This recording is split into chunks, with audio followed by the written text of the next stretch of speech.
السلام علیکم guys, welcome back to our channel Fikrah audio room. امید کرتی ہوں کہ آپ سب خیریت سے ہوں گے۔ مصحف کی آج ہم ایپیسوڈ 4 کو ڈب کریں گے، تو شروع کرتے ہیں۔ بسم اللہ الرحمن الرحیم۔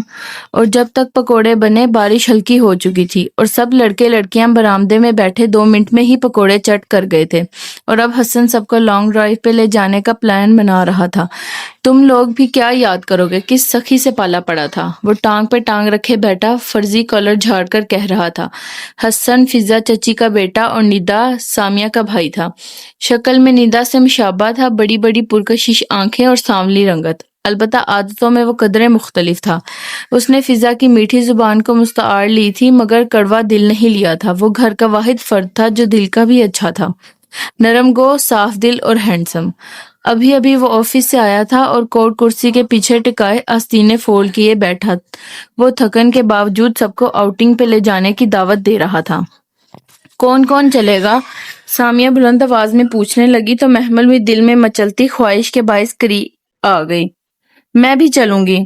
سب نے رک کر اسے دیکھا تھا۔ کندھے پہ پرس لٹکائے بالوں کو ایک سٹائل سے بینڈ میں جکڑتی آرزو نے، جو اندر سے باہر آ رہی تھی، قدرے ناگواری سے اسے دیکھا۔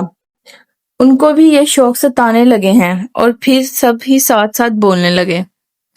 تمہاری جگہ نہیں بنے گی، ہم پاپا کی ہائی ایس لے کر جا رہے ہیں، سب کی سیٹیں پوری ہیں، تم باہر جا کر کیا کرو گی؟ سدرا تمسخرانہ ہنسی۔ مہتاب تائی کی فوٹو کاپی۔ بیٹا جان، آپ کے تو ایگزام ہو رہے ہیں۔ فضا چچی بہت فکر مندی اور پیار سے اسے دیکھ رہی تھی۔ خوب دل لگا کر پڑھو، آپ نے بہت اچھے مارکس لینے ہیں، جاؤ شاباش۔ کورس کم از کم 2 دفعہ ضرور ریوائز کرنا، ابھی شروع کرو گی تو رات تک پورا ہوگا۔ تائی مہتاب نے فضا چچی کی بات ختم ہونے کا انتظار کیا اور پھر تیزی سے بولی، نہ تم نے باہر کیا کرنا ہے؟ رات کا کھانا کون بنائے گا؟ ماں الگ ڈرامے کر کے بستر پہ پڑی ہے، کوئی پوچھنے والا ہے ان کو؟ بس مفت کی روٹیاں توڑے جاتے ہیں۔ فواد نے لمحے بھر کو کچھ کہنا چاہا مگر خاموش رہا، اور حسن جو خاموشی سے ساری کارروائی دیکھ رہا تھا بالآخر کہہ اٹھا، کوئی محمل سے بھی تو پوچھے کہ وہ کیا چاہتی ہے۔ ہاں، اب ہم اس سے پوچھتے رہیں۔ تائی بگڑ کر بولی۔ حسن لمحے بھر کو بالکل چپ ہو گیا، مگر فضا نے بیٹے کے جھاڑے جانے پہ واضح برا مانا۔ جاؤ تم اندر جاؤ، وہ بس اتنا ہی کہہ سکی۔ تائی مہتاب سے مقابلہ کرنا ان کے بس سے باہر تھا۔ وہ پیر پٹکتی بھاگ کر کچن میں آئی اور سنک پر سر جھکائے پھوٹ پھوٹ کر رونے لگی۔ کافی دیر بعد روتے روتے سر اٹھایا تو کھڑکی کے پار ڈرائیو وے پر باہر نکلتی ہائی ایس دکھائی دی۔ اس میں 1-2 لوگوں کی جگہ تو واضح طور پہ بن جانی تھی۔ بے اختیار اس کا دل چاہا کہ وہ رات کے کھانے میں زہر ملا دے، اور کاش وہ ایسا کر سکتی۔ ساری رات وہ وقفے سے آنسو بہاتی رہی، ٹھیک سے سو بھی نہ سکی۔ صبح اٹھی تو سر بھاری سا ہو رہا تھا۔ بمشکل ہی ایک سوکھا ٹوسٹ اور چائے کی آدھی پیالی حلق سے اتاری اور باہر نکل آئی۔ سٹوپ پہ معمول کی ٹھنڈی صبح اتری تھی۔ بینچ پہ وہ سیاہ فام لڑکی ویسے ہی بیٹھی خاموشی سے سیدھ میں دیکھ رہی تھی۔ گود میں سیاہ جلد والی کتاب رکھی تھی اور اس کے سیاہ ہاتھ کتاب کے کناروں پہ مضبوطی سے جمے تھے۔ آج وہ قدرے تھکی تھکی اور پسمردہ تھی، سو جا کر بینچ پر بیٹھ ہی گئی۔ 10 منٹ ہی کاٹتے تھے تو اتنا کیا اعتراض برتنا۔ سیاہ فام لڑکی نے ذرا سی گردن اس کی جانب موڑ لی۔ رات کو ٹھیک سے سوئی نہیں؟ بس ایسے ہی۔ وہ دوسری جانب دیکھنے لگی۔ سامنے سڑک خالی تھی، دوسری طرف اکا دکا لوگ بس کے منتظر ٹہل رہے تھے۔ لوگوں کی ستائی ہوئی ہو۔ اس نے چونک کر اسے دیکھا۔ آپ کیسے کہہ سکتی ہیں؟ محتاط انداز میں پوچھا۔ تمہارے چہرے پہ لکھا ہے، تمہارا دل غمگین اور روح بوجھل ہے، تم تکلیف میں ہو اور لوگوں کی باتیں تم سے برداشت نہیں ہوتی، ہے نا؟ معلوم نہیں، اس نے بظاہر لاپرواہی سے شانے اچکائے، البتہ اندر دل زور سے دھڑکا تھا۔ اور تم مستقبل کے بارے میں خوف زدہ اور ماضی کے بارے میں غمگین ہو شاید۔ اب کہ وہ واضح چونکی تھی، بے اختیار ہی لبوں سے پھسلا تھا۔ تم اپنا مستقبل اور اپنی تمام پریشانیوں کا حل جاننا چاہتی ہو؟ کچھ ایسا ہو جس سے یہ تمہیں تنگ کرنے والے لوگ تمہارے آگے پیچھے پھرنے لگیں، تمہارا محبوب تمہارے قدموں میں آ گرے، مال و دولت تم پر نچھاور ہو جائے، تم سب کو اپنی مٹھی میں کر کے دنیا پہ راج کرو۔ کیا تم یہ نہیں چاہتی؟ ہاں، محمل نے بے بسی سے اسے دیکھا۔ اس کا دل موم کی طرح پگھل رہا تھا۔ وہ سیاہ فام لڑکی اس کی ہر دکھتی رگ کو اپنے ہاتھ میں لے رہی تھی۔ میں یہی چاہتی ہوں، اور اگر میں تمہیں کچھ ایسا دے دوں تو؟ کیا یہ کتاب؟ اس نے جھجکتے ہوئے پوچھا۔ اسے لگ رہا تھا وہ زیادہ دیر تک ریزسٹ نہ کر پائے گی۔ ہاں، اگر تم یہ کر لو گی تو سب کچھ تمہاری مٹھی میں آ جائے گا، سب کچھ۔ محمل متذبذب سی لب کچلنے لگی۔ اس لڑکی کی باتیں بہت پرفریب، بہت پرکشش تھیں۔ اسے لگا وہ جلد ہی پھسل پڑے گی، بہک جائے گی۔ کیا یہ سب اتنا آسان ہے؟ شاید نہیں۔ تمہیں اس کتاب کے عمل کرنے میں بہت مشقت لگے گی، مگر ایک دفعہ سیکھ جاؤ گی تو سب آسان ہو جائے گا، زندگی سہل ہو جائے گی، اور پھر جن کے لیے تم روتی ہو وہ تمہارے لیے روئیں گے اور تمہارے پیچھے آئیں گے۔ بس کا تیز ہارن اسے ماحول میں واپس لایا۔ وہ چونکی اور بیگ کا سٹریپ کندھے پہ ڈالے اٹھ کھڑی ہوئی۔ 10 منٹ ختم ہو چکے تھے، میری بس۔ جاؤ۔ سیاہ فام لڑکی مسکرا دی۔ وہ تیز تیز قدموں سے چلتی بس کی جانب بڑھ گئی۔ دل ابھی تک زور زور سے دھک دھک کر رہا تھا۔ محبوب قدموں میں، لوگ مٹھی میں، دولت نچھاور اور دنیا پہ راج۔ کیا یہ سب ممکن تھا؟ وہ اس کے کہے گئے الفاظ پہ سارا راستہ غور کرتی رہی تھی، لیکن پھر بار بار خود کو جھڑک دیتی۔ یہ کالے علم، سفلی علم، جادو ٹونے، چلے وغیرہ برے کام تھے، اسے ان میں نہیں پڑنا چاہیے، اسے ایسا سوچنا بھی نہیں چاہیے۔ کالج کے دروازے پہ اترتے ہوئے اس نے فیصلہ کر لیا تھا کہ وہ آئندہ اس سیاہ فام لڑکی کے قریب بھی نہیں جائے گی، بینچ پہ بیٹھے گی، نہ ہی اس سے بات کرے گی۔ اسے ڈر تھا کہ اگر ایک دفعہ پھر اس نے اس کی آفر سن لی تو شاید وہ اسے قبول کر کے کسی ایسے گمنام راستے پہ نکل پڑے گی جہاں سے واپسی کا سفر ناممکن ہو۔ اس روز سدرا کے رشتے کے سلسلے میں کچھ لوگ آ رہے تھے۔ یہ خبر مسرت نے اسے تب دی جب وہ گھر بھر کی صفائیاں اور لڑکیوں کی پھرتیاں دیکھ کر حیران سی ماں کی طرف آئی تھی، ورنہ پہلے تو جب بھی سپہر میں لاؤنج کا دروازہ آہستہ سے کھول کر آتی تو گھر میں سناٹا اور ویرانی چھائی ہوتی تھی، اور آج لمبی سی سامیہ بانس کے جھاڑو سے چھت کے جالے صاف کر رہی تھی۔ سدرا ڈرائنگ روم کی ڈیکوریشن کو اثر نو ترتیب دے رہی تھی۔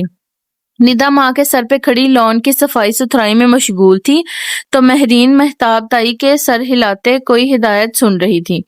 ایک آرزو ہی تھی جو ٹیرس میں ٹانگ پہ ٹانگ رکھے بیٹھی، کانوں میں واک مین لگائے کسی میگزین کے ورق الٹ رہی تھی، بے پرواہ، بے نیاز اور مغرور۔ شکر کہ وہ خوبصورت نہ تھی، ورنہ شاید وہ آسمان سے نیچے نہ اترتی۔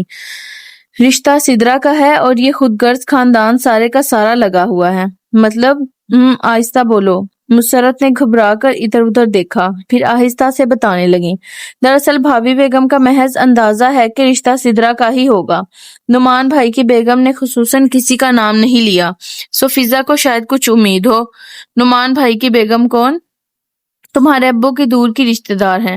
ان کا بیٹا فرقان ایروناٹیکل انجینئر ہے، بہت اچھا گھرانہ ہے، اور ایک بیٹی ہے شادی شدہ، آسٹریلیا میں رہتی ہے، بیگم نعمان نے کسی کے ذریعے کہلوایا ہے، اور یہ ساری لڑکیاں اس امید پہ لگی ہوئی ہیں کہ شاید وہ ان کا رشتہ مانگ لیں۔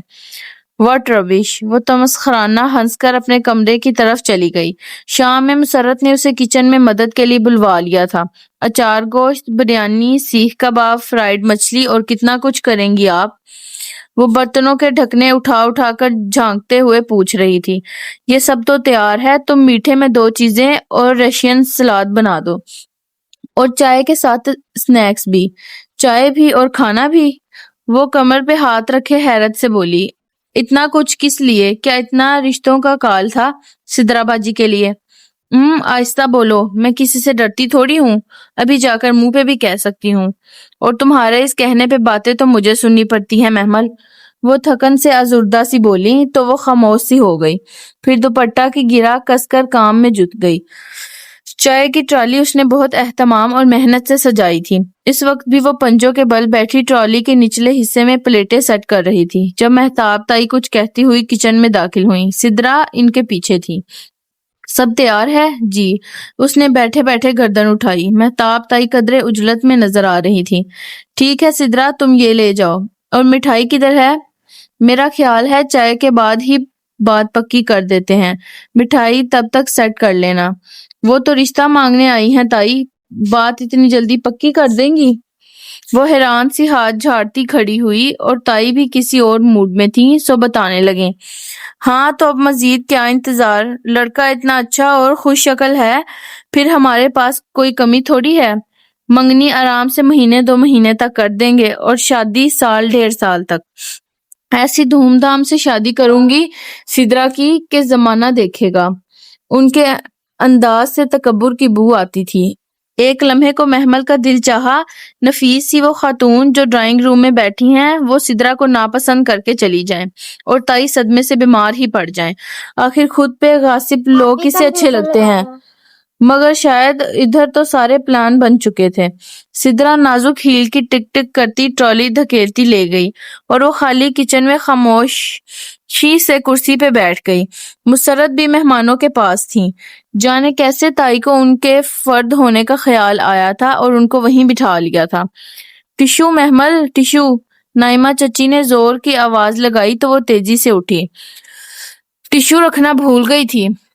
اوف، وہ ٹشو کا ڈبہ اٹھا کر بھاگی۔ بس لاؤنج میں لمحے بھر کو رک کر بڑے آئینے میں خود کو دیکھا، اونچی پونی ٹیل، سیاہ جینز پہ لمبا سفید کرتا اور گردن کے گرد مخصوص انداز میں لپٹا ایک ٹائی اینڈ ڈائی دوپٹہ جسے وہ بہت سے جوڑوں کے ساتھ چلاتی تھی۔ یہ غالباً پچھلی سے پچھلی بقر عید پہ بنوایا گیا تھا جو اب تک خاصا گھس چکا تھا۔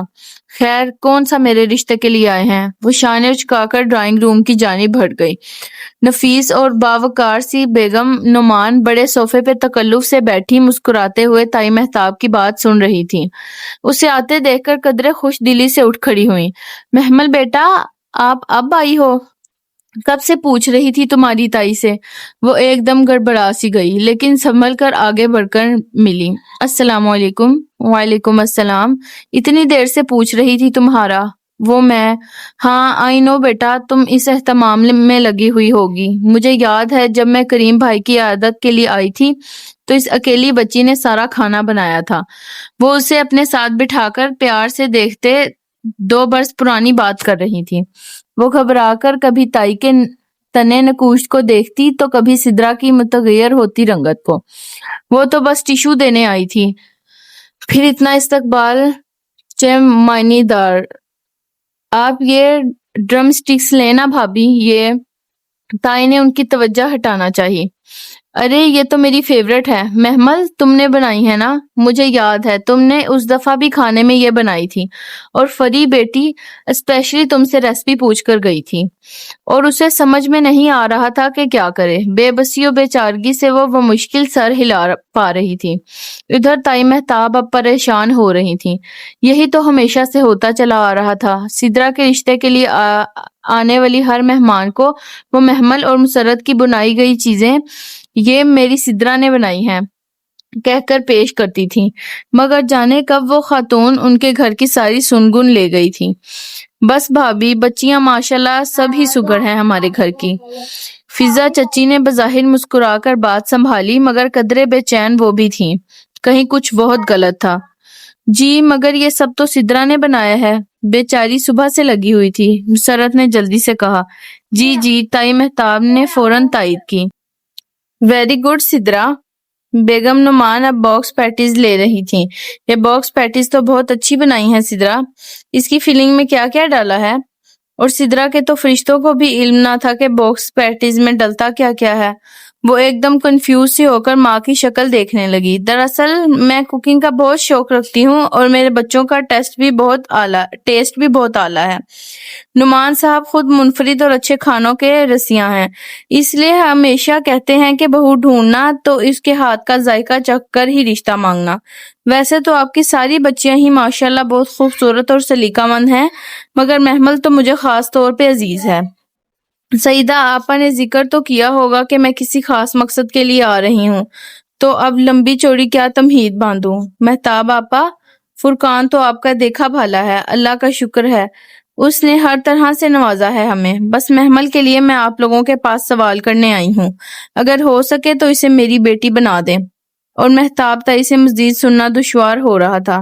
محمل تم اندر جاؤ۔ انہوں نے خود کو بمشکل نارمل رکھتے ہوئے اشارہ کیا تو وہ جو حد تک بیٹھی سن رہی تھی تیزی سے باہر نکل گئی۔ پیچھے کیا باتیں ہوئیں، کس نے کیا کہا، اب ان خاتون کو کھانا کھلائے بغیر رخصت کر دیا گیا، اور تائی کے بند کمرے میں سارے بڑوں کی کیا گفتگو ہوئی، وہ ہر شے سے دور اپنے کمرے میں کان لپیٹے پڑی رہی۔ اس کا دل کچھ بھی کرنے کو نہیں چاہ رہا تھا۔ عجیب سی کیفیت تھی، جیسے بند غار میں روشنی اور ہوا کا کوئی روزن کھل گیا ہو۔ بے کیف اور روکھی پھیکی زندگی میں ایک دم ہی بہت خوشگوار اور سرسبزہ موڑ آیا تھا۔ امیدیں پھر سے زندہ ہو گئی تھی اور اسے لگ رہا تھا کہ ایک نئی زندگی باہیں پھیلائے اس کے استقبال میں کھڑی ہے۔ ایروناٹیکل انجینئر، خوش شکل فرقان، ماں باپ کا اکلوتا بیٹا، اچھے کھانوں کا شوقین، اس کے لب آپ ہی آپ مسکرانے لگے تھے۔ انہوں نے سدرا کی جگہ میرا رشتہ مانگا۔ Can you believe it? میں تو اتنی شاکڈ ہو گئی ہوں۔ او گاڈ، بٹ اتنا اچھا پرپوزل ہے۔ وہ آنٹی اتنی لونگ اور سویٹ ہے کہ میں تمہیں کیا بتاؤں۔ اور پتہ ہے ان کا بیٹا ایک ایروناٹیکل انجینئر ہے۔ اور تم میری بات سن رہی ہو یا نہیں؟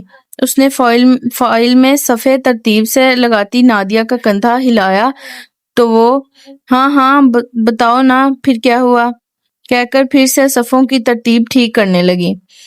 ہونا کیا تھا، تائی اماں کی تو شکل دیکھنے والی ہو گئی تھی۔ اچھا؟ نادیہ اب انگلش کی کتاب کے ورق الٹاتی کچھ تلاش کر رہی تھی۔ وہ دونوں کالج کے برآمدے کی سیڑھیوں پہ بیٹھی تھی۔ محمل اسے کل کی ساری روادات سنا رہی تھی۔ تائی نے مجھے فوراً وہاں سے بھیج دیا۔ بیچاری ہر چیز سدرا کی بنائی کہہ کر پیش کر رہی تھی، مگر وہ آنٹی بھی بہت تیز تھیں۔ ایسے پرخچے اڑائے کہ تائی کئی دن تک یاد۔ تم میری بات نہیں سن رہی نادیہ؟ اس نے خفا سی ہو کر منہ موڑ لیا۔ نہیں سن رہی ہوں نا۔ نادیہ نے بھوکلا کر فائل ایک طرف سیڑھی پہ رکھی، مگر وہ منہ موڑے بیٹھی رہی۔ اچھا بتاؤ نا، تو وہ صاحب میکینیکل انجینئر ہیں؟ میں 2 گھنٹے سے بک بک کر تھک گئی ہوں کہ وہ ایروناٹیکل انجینئر ہے۔ تم اگر سن لیتی تو یہ سوال نہ کرتی۔ تم اپنی فائل جوڑو، میں جا رہی ہوں۔ وہ بیگ اٹھا کر کھڑی ہوئی تو نادیہ بھی ساتھ ہی اٹھی۔ آج کے لیے بس اتنا ہی، اب ملتے ہیں کل کے ایپیسوڈ میں۔